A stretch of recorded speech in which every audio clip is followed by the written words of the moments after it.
Hello and welcome back to another episode of Generation Films. My name is American Ben, and it's time to go deep, deep, deep into the universe of Star Wars Visions. Visions is the long-anticipated anime that has just been released on Disney+, and it has arrived to rave reviews. As a fan of anime myself, I've been really looking forward to this series, and indeed, I'm fairly satisfied. The artwork is beautiful and varied, the writing is good enough, and I'm interested in seeing more. Of course, because this is anime, we have to give it the standard treatment we would give it if we were covering the show on our anime channel, Generation Ochi. Do subscribe. That is to say, we need to excavate its themes and underlying meanings. Now, Visions does seem to be intended for a general viewing audience, so none of its stories are that complex or layered with social commentary. However, there are both overarching themes that serve to make the series cohesive, and episode-specific themes that serve to give each episode a purpose in the larger narrative. What I really love about Visions is that Disney didn't just try to mimic anime. No, they actually had a slew of Japanese anime studios create the episodes. So essentially, Visions is an authentic Japanese anime. It's terrible English dubbing and all. Thus, we have to look to Japanese culture and society in order to pinpoint its messaging. First, what are those overarching themes I spoke of before? Well, there's power, for one. Multiple characters in the series are seeking power for a variety of reasons. And additionally, Visions raises questions about the responsibility that comes with wielding power. The series also sees a few of its characters question fate and attempt to change their stars, to use a tired metaphor. And finally, the entire series sort of explores a wild galaxy where, on some level, everything is tied to the larger galactic conflict between the Republic and the Empire. And yet at the same time, there are plenty of characters who fall in between factions. However, I think it's best that we take a look at each episode and try to divulge their unique themes in order to piece together the large puzzle that is Star Wars Visions.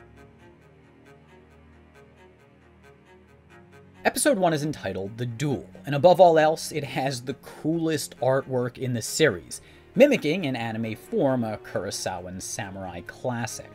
Set 20 years after the fall of the Empire, this episode follows Ronin, a rogue samurai and ex-Sith, as he attempts to protect a village from a group of Imperial bandits and their powerful leader, a former Sith Inquisitor.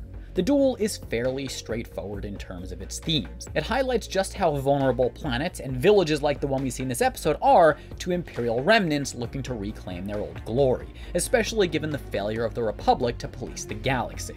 Of course, villages in post-feudal Japan would have been similarly vulnerable to intruders. After the collapse of the feudal system under the Ashikaga shogunate, a power vacuum resulted, which left the kingdom's various samurai clans to battle over control of the land. Thus, villages would have been left to defend themselves if some samurai warlord and his army showed up in town looking to make trouble. And thus, thanks to this episode, we can draw parallels between the post-imperial galaxy and post-feudal Japan. Episode 2 is entitled Tatooine Rhapsody, and follows the story of a teen pop band that has to venture to Tatooine to save their bandmate from the clutches of Boba Fett, who is acting in the name of Jabba the Hutt. This is probably the simplest episode of the bunch, but it offers a window into the perspective of an interesting and oft unseen segment of the galactic population in the years leading up to the Galactic Civil War. That is, the youth population. Given all of the serious conflicts taking place in the galaxy, and especially following the abominable violence of the Great Jedi Purge, it's easy to fathom that the teenage generation would reject the politics of their elders and preceding generation.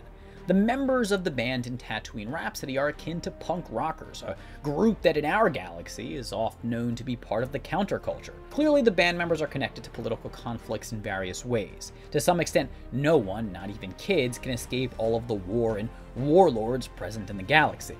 Yet, just like the hippies, rockers, and emos of yore, they cope with the dark state of affairs through art, in this case music, a peaceful endeavor rather than take part in the bloodshed.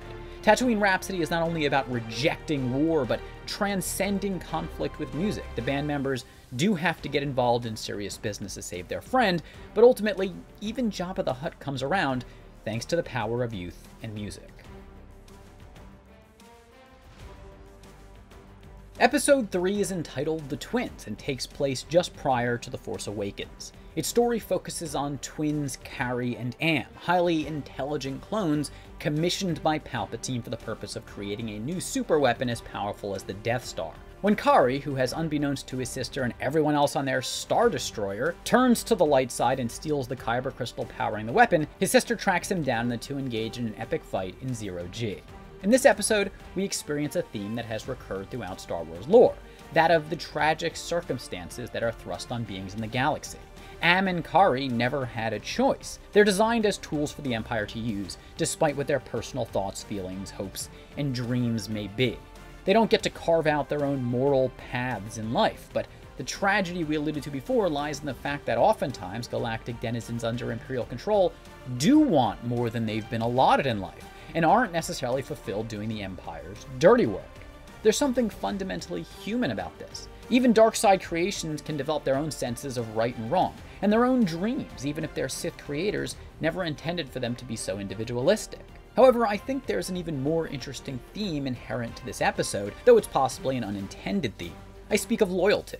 The obvious play is to pit Am as blinded by the ways of the dark side, consumed by it, and this is why she attacks her brother in seeking to protect the superweapon. And then we might posit Kari as a brave hero who risks everything to do the right thing. However, Am actually seems to be driven by a sense of loyalty and piety towards her masters, or better yet, towards those who raised her and entrusted her with great responsibility.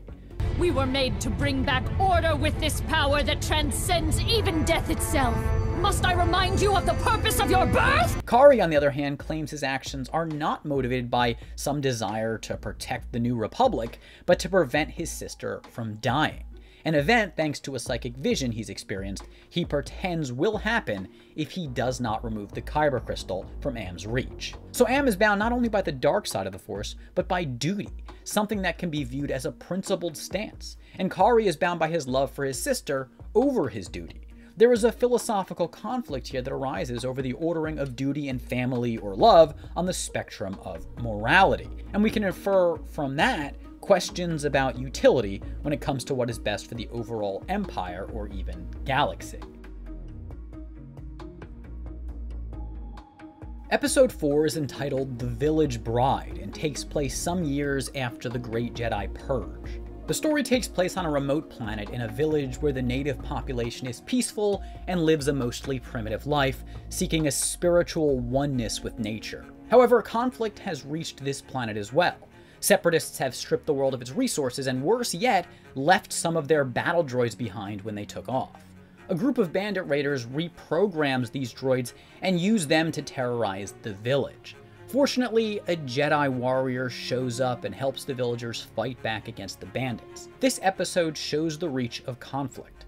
Even on this far-removed planet, the war machine has had a negative impact on the lives of the peace-loving population there. What is a minor oversight to the Separatists, leaving droids behind, has created a living hell for the villagers. Given the constant state of conflict the galaxy is in, the amount of weapons in the galaxy is probably a staggering number, and many of these weapons have probably fallen into the wrong hands. That is, the hands of local criminals, who use them to dominate helpless populations. This episode also speaks to how difficult it is to be pacifistic in a galaxy consumed by war, and without a virtuous or capable central government to protect them. The villagers argue over whether to fight back against the bandits or not. Some of the villagers find it hard to maintain their peace-loving principles when their lives are at stake. We'll fight back. For our families. For the village. Fighting is useless. The land is on our side! I think the events of this episode also speak to the need for the Jedi, or heroes, noble warriors who will protect the defenseless from malicious actors.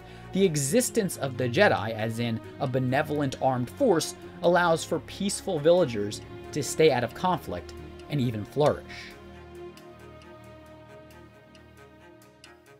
Episode 5 is entitled The Ninth Jedi. The story is set long after the rise of Skywalker, in a time when the Jedi are mostly lost to the past. The plot begins with a mysterious figure named Juro the Margrave inviting a select few Force users from around the galaxy to his temple, where he promises to provide them with lightsabers, a now long-lost technology, in the hopes of forming a new Jedi Order.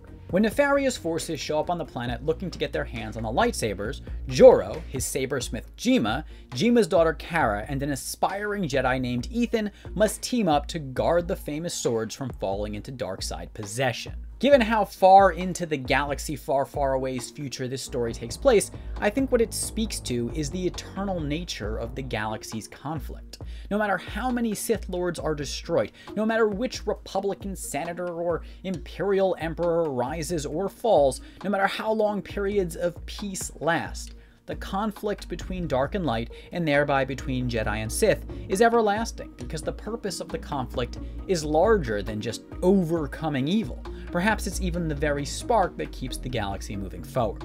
The Jedi will always be needed, because there will also always be Sith. Episode 6 is entitled TOB1, or T0B1, and is set shortly after the Great Jedi Purge. The story takes place on a deserted desert planet, because we obviously don't have enough of those in Star Wars, and centers on a young, or presumably young droid named TOB1, or Toby, who lives with his wise and kindly creator Professor Mitaka, and spends his days dreaming of one day becoming a Jedi. Professor Mitaka tells Toby that in order to reach his goal, he must find the Kyber crystal hidden on the planet. However, exasperated from scouring the land to no avail, Toby enters the basement of his house, a place Professor Mitaka has forbade him from entering, to check if that's where the crystal is hiding. In the basement, Toby finds a starship which he accidentally uses to send a signal out to a Sith Inquisitor in space, who descends upon the planet to wipe out any Jedi that might be hiding out there. Professor Mitaka, who reveals himself to be a Jedi, dies in the ensuing skirmish, and Toby is left all alone to battle the Inquisitor and protect his home. Thematically speaking, this episode has two important tracks to cover. The first is an exploration into the minds of droids. Most of the droids we see in Star Wars are barely sentient, and express little emotion and rarely a thought that reflects a complex psyche. However, TOB1 has dreams that somehow come from within. He aspires to be a Jedi in the same way any kid in the galaxy might. This begs the question, is he designed to dream, or designed to believe he dreams? Or do the dreams come about inexplicably? Well, it's revealed to us that Toby is powered by a Kyber crystal, presumably the one that Professor Mitaka tells him he needs to find in order to become a Jedi. Well, this brings us to our second thematic track, the idea that the Force comes from within. It isn't found somewhere in the sand or in a basement, and by extension, the path to becoming a Jedi also starts in one's heart. That Toby is powered by a Kyber crystal creates a very intriguing dynamic. We're supposed to believe that the Force lives organically in all things, and to engage with it, one must look within themselves. Where do I find the Force then? Everywhere. The Force is present in all things. However, at the same time, it's possible that the reason Toby can use the Force is simply because it was installed within him. This forces us to ask very difficult questions about the nature and origin of the soul. Is it a soul that Toby has in the crystal, or is he just a collection of mechanical parts? I am one with the Force. The Force is with me. It's fitting that Professor Mitaka says this line in the episode. This is no trivial reference to Chirrut Îmwe's constant refrain in Rogue One. Both that film and TOB1 share a similar idea, that anyone can use the Force if they just believe hard enough. We never really know for sure if Îmwe exercises Force power or not, but it's possible he does, and the same goes for Toby. Is he truly ever Force sensitive, or is he just a powerful robot that has a Kyber crystal? Can anyone or anything be Force sensitive, or only a select few endowed with an abundance of midichlorians from birth? Episode 7 is entitled The Elder, and is set a few hundred years after the death of Darth Bane and supposed fall of the Sith, a time that probably still precedes the Clone Wars by many centuries. The episode follows Jedi Tajin and his Padawan Dan, who, while exploring the Outer Rim, sense a disturbance in the Force and follow it to a nearby planet. There they discover the eponymous Elder, who has hiked onto a mountaintop. The Elder turns out to be a surviving Sith, and he attacks the two Jedi. This episode is about the impermanence of power, and really just impermanence overall. What defeated the Elder in the end was not me, but time. He couldn't win against the weakness that comes with age. No matter how powerful you become, no, it will not last forever. Tajin is getting up there in age and thus is far past his peak. He no longer has the strength he used to, and cannot defeat the Elder as easily as he might have years ago. On the other hand, he acknowledges that the only reason he's able to defeat the Elder is because the Sith is, well, elderly and growing weak. Time ends all things eventually, and All things within the universe must humbly accept their relative impotence and smallness vis-a-vis the entire scope of reality. It is the same for all things. Death follows life, and no one retains power forever. However, while one has power, he must choose wisely how to use it. And if one were to ask Tajin what to do with it, he'd probably advise using it to help the helpless in the galaxy. There is this idea rifling beneath the surface in this episode that power is a privilege, a sort of mysterious privilege and a gift that should be presided over with noble stewardship. And then, when taken away, the loss should be accepted with humility, as the forces in the universe and their purpose for being assigned to specific individuals are larger than the individuals themselves. Finally, Dan is someone who is young, and so he has not yet reached his potential power, and Tajin advises him that he can only do so if he remembers his training and is kind to others. You think I'll get stronger? Quite possibly. So long as you remember this. Do not forget your training and your kindness. Thus, Tajin throws out an additional prerequisite for cultivating power. One must be kind. However, the show never explains how kindness supplements power, especially given the strength of the Elder. But perhaps we are to suppose that Tajin believes that the greater strength is born of the light side of the Force. Episode 8 is entitled Lop and Ocho, and takes place sometime during the height of the Empire. The story starts on the planet Tau, where the tradition-bound native population has welcomed in the Empire in exchange for help with industrial advancement. We follow Lop, a slave who has escaped her Imperial captors and is taken in by Tau's leader Yasaburo and his daughter Ocho. 7 years later, the toll for Imperial-backed modernization has come due as the Empire has overrun the planet's natural environment and is stripping it of its resources. Yasaburo wants to rid Tau of the Empire, while his daughter Ocho still supports its presence for the sake of the technological advancement it offers. As Ocho falls farther and farther into the arms of the Empire and embraces the dark side, Lop takes after her adoptive father, not a surprise given her childhood as an Imperial slave, and attempts to fight off her sister and the Empire's forces. This episode really gets the assignment. On one hand, it stays consistent with Star Wars lore by adding another chapter to the complicated story of life in the galaxy during and after the reign of the Empire. Many planets have had to decide over that span whether to acquiesce and join the Empire for the benefits and protections it offers, or to remain independent and risk suffering and poverty, or ending up on the wrong side of the Imperial war machine. Even after the fall of the Empire, the Republic isn't able to competently protect and provide for all planets in their jurisdiction, and thus at times Imperial remnants step in to provide jobs and essential resources. Then, beyond Star Wars lore, Lop and Ocho is also an allegory for a transitional period in Japanese history. In the mid-19th century, Japan was lagging behind the technological development of the Western powers and was looking to modernize, but doing so would mean striking a deal that would open up their trade ports to the West and end their 250-year policy of national seclusion. Such a deal would also mean rapid industrialization at the cost of losing many traditional aspects of Japanese culture, such as the ways of the samurai. The Japanese did ultimately sign a treaty with the United States, though somewhat under threat of force, but one might imagine that the people of Tau never had much of an option either. Lastly, Episode 9 is entitled Akakiri and takes place prior to the Jedi-Sith War and the fall of the Sith. Its story follows a princess named Misa who is on a journey to confront her dark side aunt Masago, who has killed Misa's father the king and assumed power. Joining Misa in her quest are two guides, Senshu and Kamahachi, and an old flame, a Jedi named Tsubaki. Eventually, the group makes it to the royal palace where they battle Masago and her guards. Tsubaki ends up accidentally killing Misa amidst the violent hoopla, and distraught, agrees to become Masago's apprentice in order to resurrect Misa using the dark side of the Force. This episode asks questions about free will and fate in the same way that Revenge of the Sith does. Just as Anakin has premonitions of Padme's death, so too does Tsubaki have visions of Misa's death. Masago claims that it was the king's destiny to die, and thus in a way absolves herself of the murder. He was always going to die because it was written. There is nothing that has not been fated. Tsubaki, however, believes that nothing is set in stone. As a Jedi, he believes in free will and that Masago is responsible for her actions. It's his destiny to die. This is divine punishment. Ridiculous. Nothing is predestined.